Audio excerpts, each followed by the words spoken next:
Hi, everybody. My name is Richard.lesperance, and I go by the name of mymenrichard. Today, we're going to talk about real estate success. And I have the pleasure to have Axel. I forgot to ask you how to how to pronounce your last name. How do you pronounce your last name? Meierhoefer. Say that again. Meierhoefer. Maharifa. Yeah, exactly. Okay. So so he has achieved financial freedom, time freedom with real estate. So he's going to talk to us about that. Please, Axel, give us a brief resume of who you are in about 2 minutes, and we'll get started. Yeah, well, thank you for having me, Richard. So I'm originally from Germany, still have some of the accent, as you can probably hear. And I came to the United States as an exchange officer with the Air Force and got the pleasure and opportunity to fly for the US Air Force. And I stayed much longer than was originally planned for that exchange and in general. And without going into too much detail, when I came to the end of that assignment, the question was, do we want to go back to Germany? And there were several companies who were willing to offer me an opportunity to work for them. So we decided, okay, if they help us to get, work permits and all that stuff, we stay.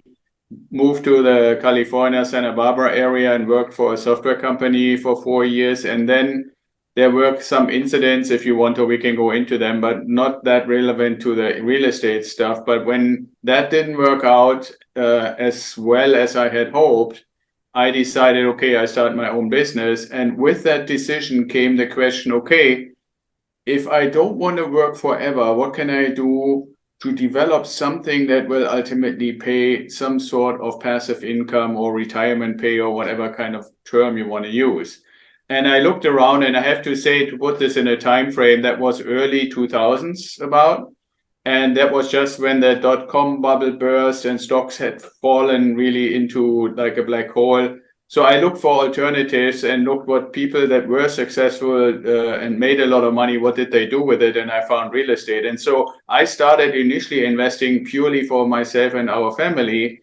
And whenever I met people, they said, "Hey, Axel, what are you up to? What are you working on?" and so forth. And I told them, obviously, that I was working on the next deal or how to get the funding and stuff like that. And ultimately, people said, every time we meet you, you talk about these real estate investments.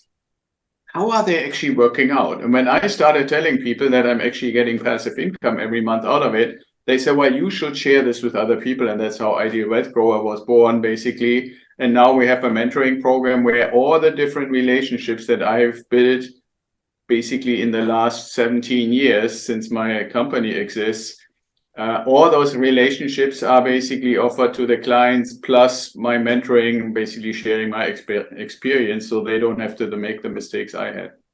Hmm. So, how was your journey for you in regards to achieving financial freedom in the real estate?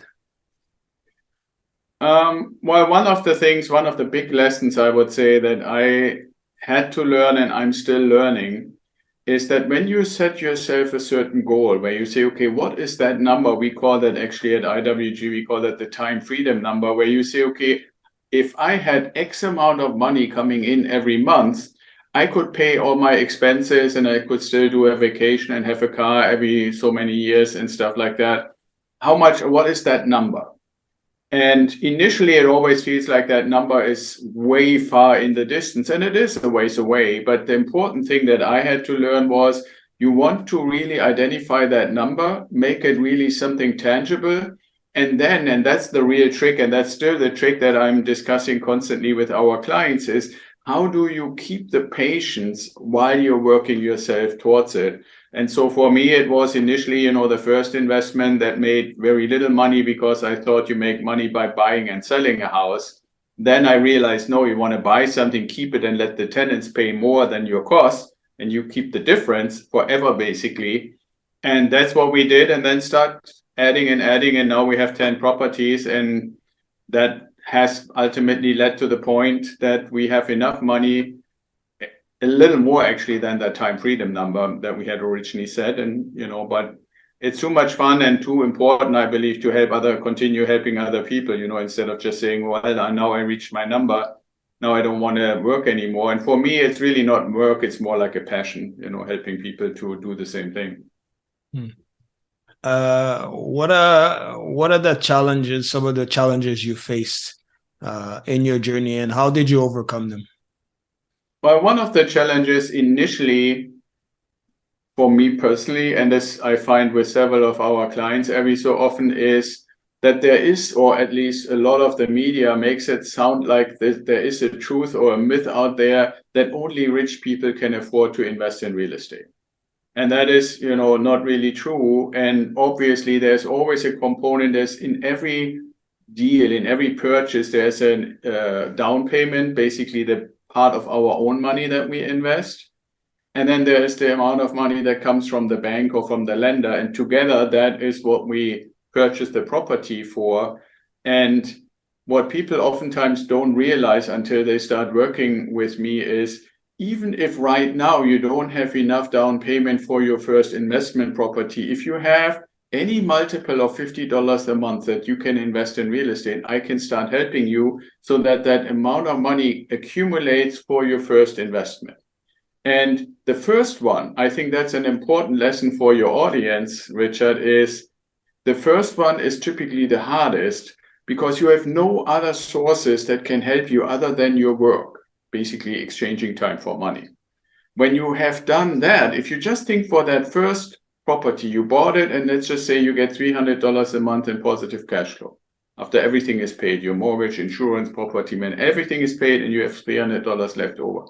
That's $300 more now than what you had before you had that property, right? So that first one, where you have no other source in most cases, is the hardest one, and it gets easier and easier. And that's also what people struggle sometimes to say, okay, how should I ever be able to every year or every 18 months buy another property? That means I would always have to have the new down payment for another property.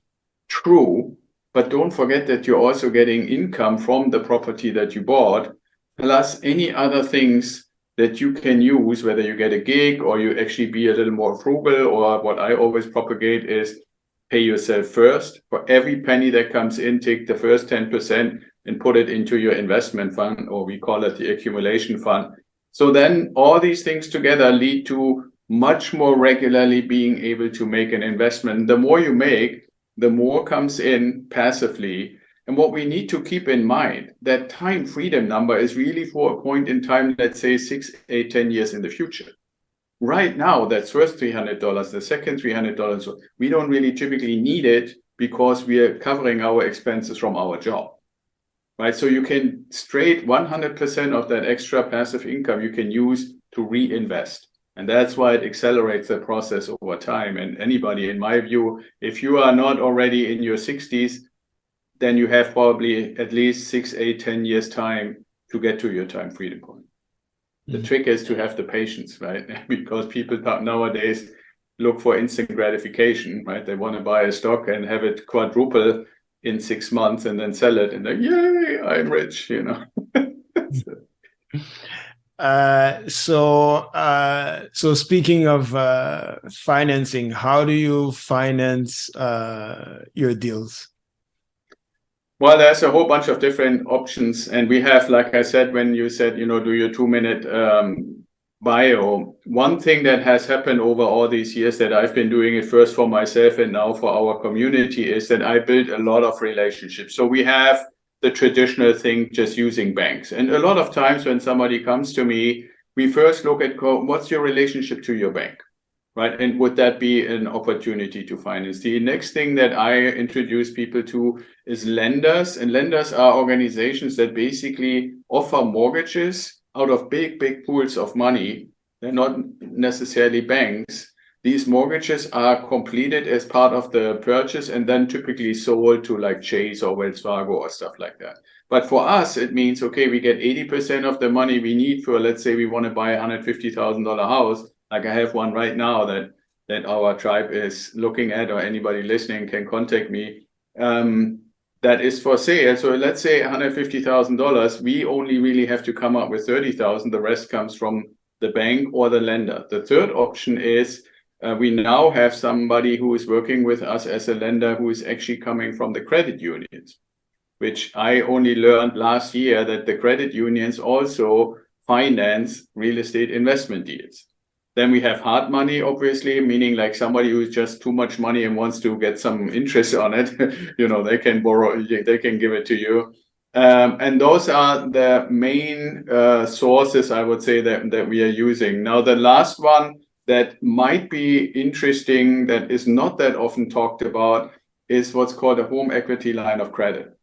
And that's just because if you think about it, between 2018 and now, huge amounts of properties have massively grown in value. Right? If you go and look at Zillow, for example, what was this property worth in 2018, 2019? What is it worth now? Just a regular property, many of them are 40, 50% higher in value right now. So what you can do is you can go to your bank or lender or credit union, and we help you obviously, and say, okay, I bought this place for 200,000, but now it's worth 300,000. Can I get a loan based, or can I get some of that money out? And that 100,000 equity that is sitting in your property, you can get up to 70 or 80% from the bank as a home equity line of credit. It goes a little into detail how to use this exactly, but that would be basically $80,000 as down payment. You could buy 2 houses for that. What would you say to someone who feels like they're a victim of their circumstances?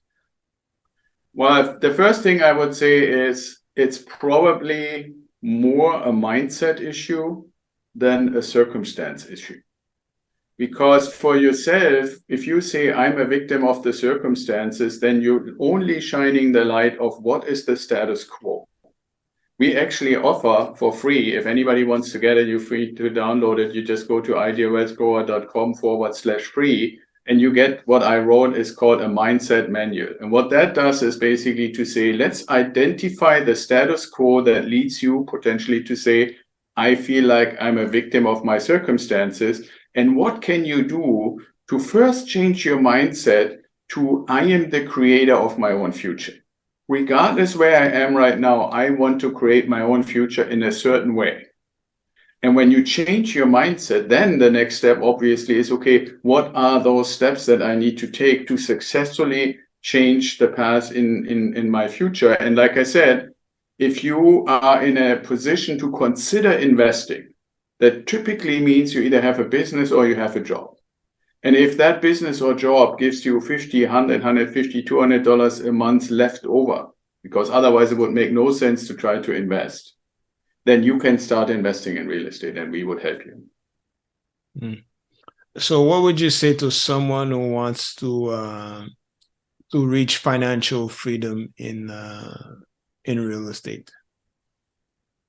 Well, the first thing I would say is you want to realistically, and we help obviously in that, identify how much money should come in every month so that you can feel free to decide, do I still want to or need to do this job that you have, or do you rather not want to do it? Or maybe say, oh, I want to only do half-time.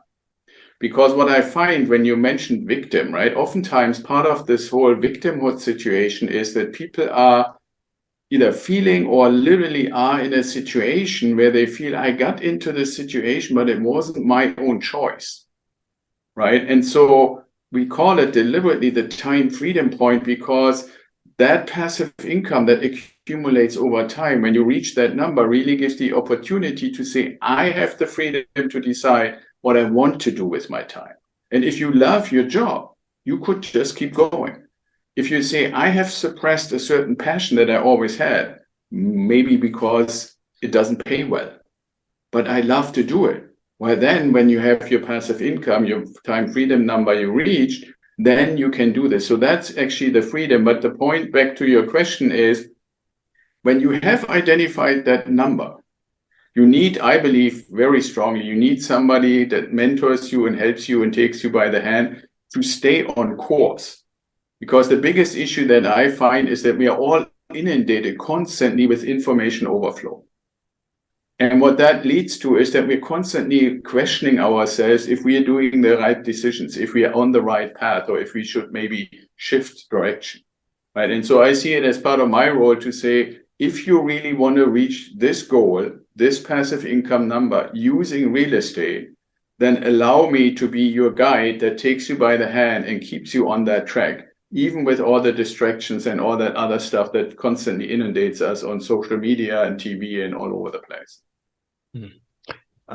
Correct me if I'm wrong. I believe you built your real estate portfolio through turnkey investing. Is that correct? That is correct, yeah. Can you explain to the people what is a turnkey investment?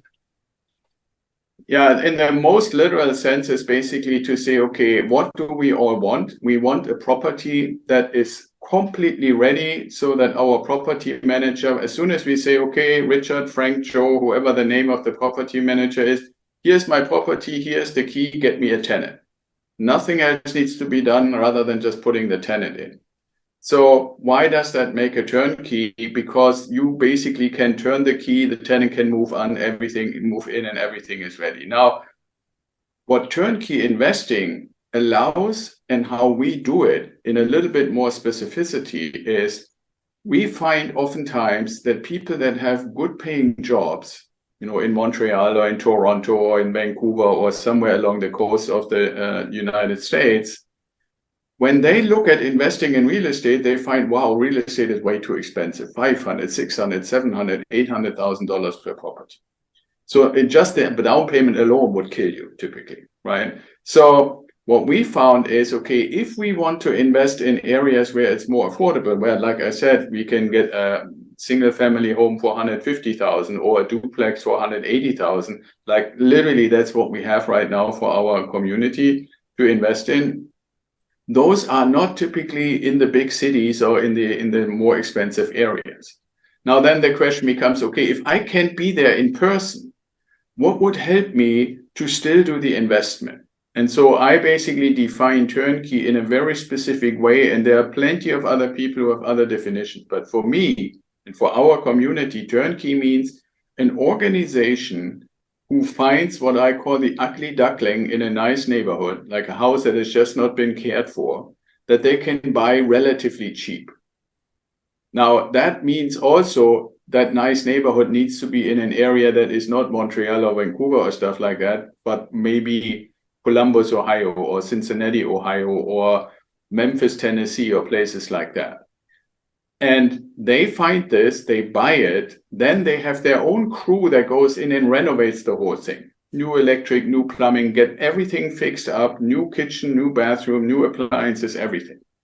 Then they have to do this at a price that will come back as the same or lower number when we get our financing, because Richard, it's very important to realize we buy 20% our money, 80% from the lender or the bank. So obviously, before they give us the money, they say, we sent somebody called an appraiser to look if this deal that you actually want to buy is worth it.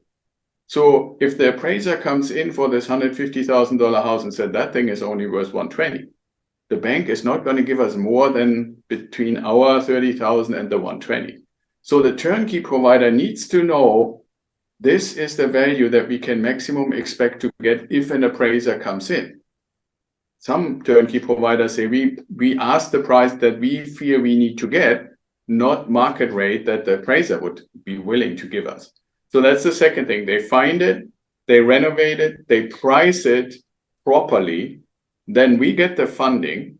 And here comes the kicker. What most don't look for is that turnkey provider also needs to have a branch within their company that does the property management.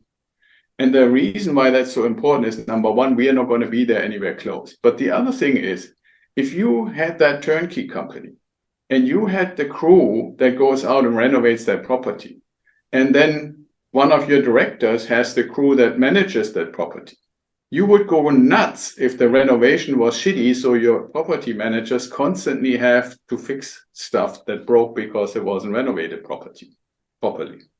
Why is that so important? In most cases, you have some entity that fixes up a place, or also called flippers.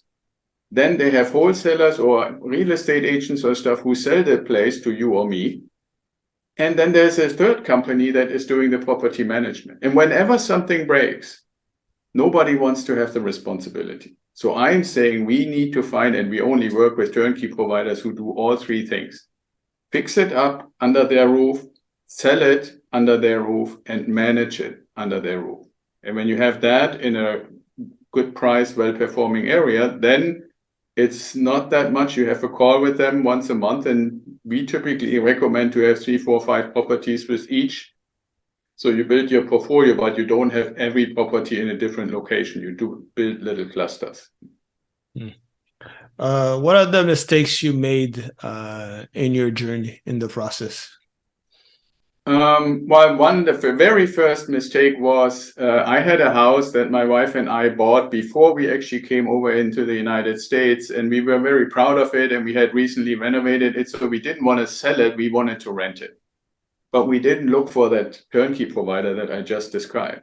So we had somebody who had no experience managing it, tried to manage it, and we were 6,500 miles away in the United States, a complete disaster. Luckily, we made enough money that we can afford it and then ultimately sold it. But that was horrible experience. Most people would say, why did you even stay with real estate after that? Well, I decided it wasn't really our fault or anybody's fault. It was just stupid to think that these inexperienced property managers could do it. The second lesson was more on the tenant side. I bought a house right next to where we were stationed, right? We tried to learn the lesson, okay, don't do it 6,000 miles away, buy a property that you can literally walk to. We could literally walk to the second property, the investment property we own. And I thought the tenant was reasonably intelligent. Now, I don't know if I can get you to smile, Richard, but this tenant, literally, I find out, I get a call from the fire department, come to your house. I'm like, holy shit, what happened? I drive to the house, the fire department says, hey, your tenant tried to make a fire in the fireplace and didn't open the chute, so the whole place is full of soot. And I, stepped in front of the tenant and said, what the hell? And he said, I didn't know that you have to open the chute. Right, so I was like, okay, I'm not up for property management. I can't handle this kind of, that type of stupid, right? And that, if I were to tell you what the guy's job was, you would completely. But I'm glad you smiled. So, that was the second experience. So I learned from that the long distance and the property management really only works. And that's also why I'm so adamant about adding that together with the turnkey provider, that they have to have that, is they really have to be professionals in renovating, in pricing, and in management. And when you have that, which we are glad that we can offer that to our clients, then it works really well. And then you don't have a lot of stress. All you do is once a month you have a call and you go over your rent income, any repairs and stuff like that. But you don't get calls at night, or the fire department calls you that the fireplace is on fire and stuff. When they called me, literally, they said, your fireplace in your rental house is on fire. I said, well, that should be okay. I said, yeah, but not when the chute is not open. Because obviously all the fire alarms went off and all that stuff came out of the fireplace. Some crazy stuff. Yeah, but those are lessons learned, because when I thought, okay, I remember I said in the beginning of our conversation, we moved to California, we looked around, and every house we looked at as a potential investment was way too expensive.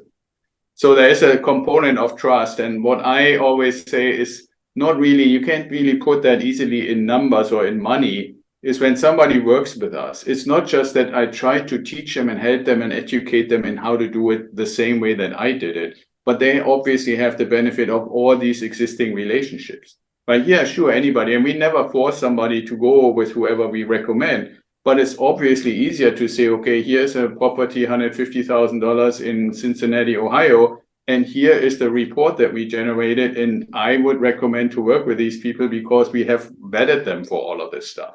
We've worked with them before. Now, that doesn't mean that our clients can't go out on their own and find their own providers, turnkey providers, lenders, and so forth. But I feel that's a real benefit to anybody who works with us, to be able to tap into that whole network of existing connections. Some people want to reach financial freedom, but sometimes when they get there, they reach a dead end. They don't know what to do with their time and all that. How important it is to have purpose and a vision. Like, to keep going and not to get bored, like when people reach that stage? It is very important. And I would say that, and since I've gone through this myself, I'm very, very glad that when it started looking like I could get there in a few years, that I really started to get into, in a sense, educating myself. What are the activities that I will be able to do and how much do I really like them?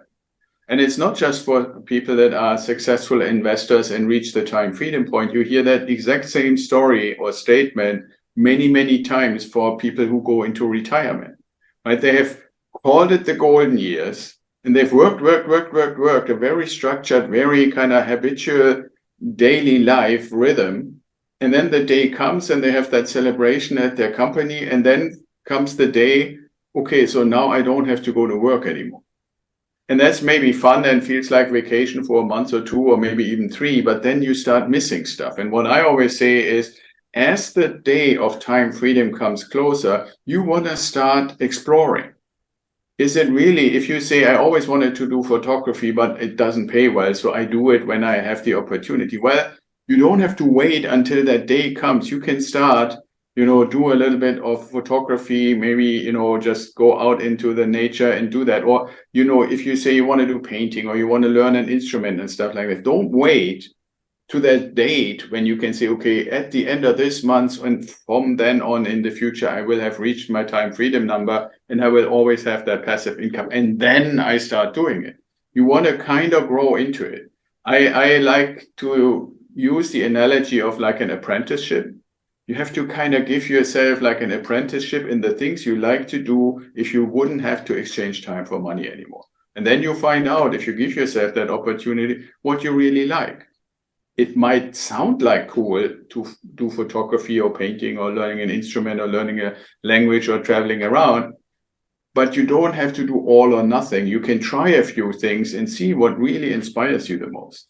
Right? And oftentimes, I can tell you, Richard, a lot of times I find that people had originally thought they knew what they wanted to do. And when you ask them like 2 or 3 years later, they do something totally different, but with a lot of passion because they really love it. And that's what they do then. What would be your main one advice for someone who wants to reach financial freedom, time freedom? One thing I would say is, and it's kind of like 50-50, so it's maybe you could call it 2 things, is be patient and stay the course.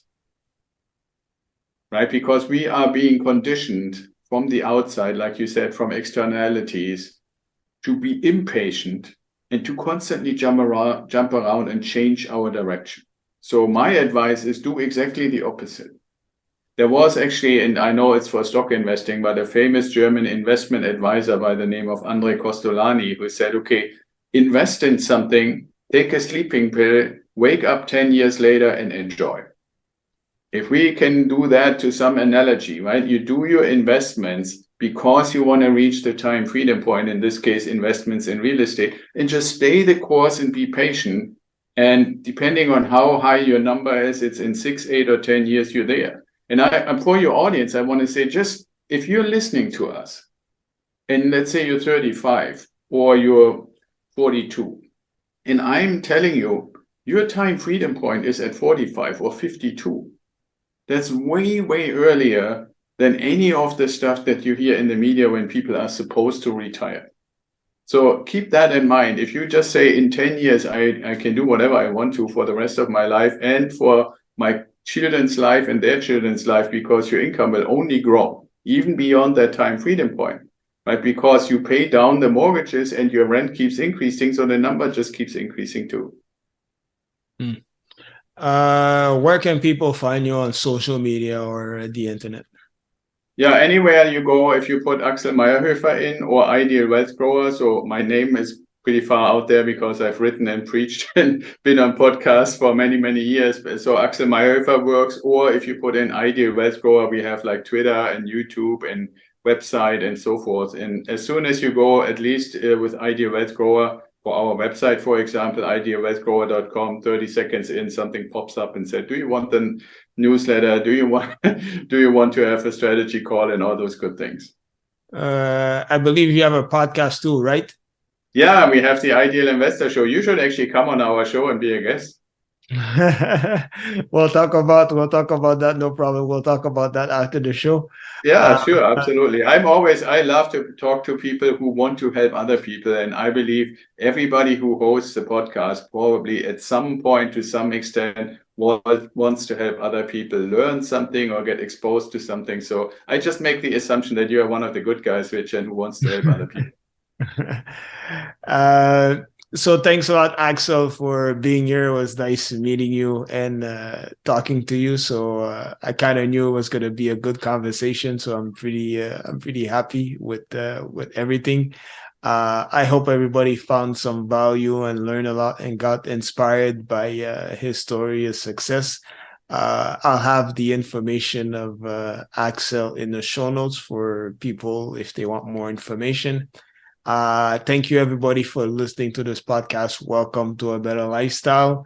My name is Richard.lesperance, and I was with Axel. Forgive me if I'm going to pronounce your name wrong. Meierhoefer. Yeah, you did it great, Richard. Great. So we're talking about real estate success, and we'll see you on the next episode, everybody. Bye.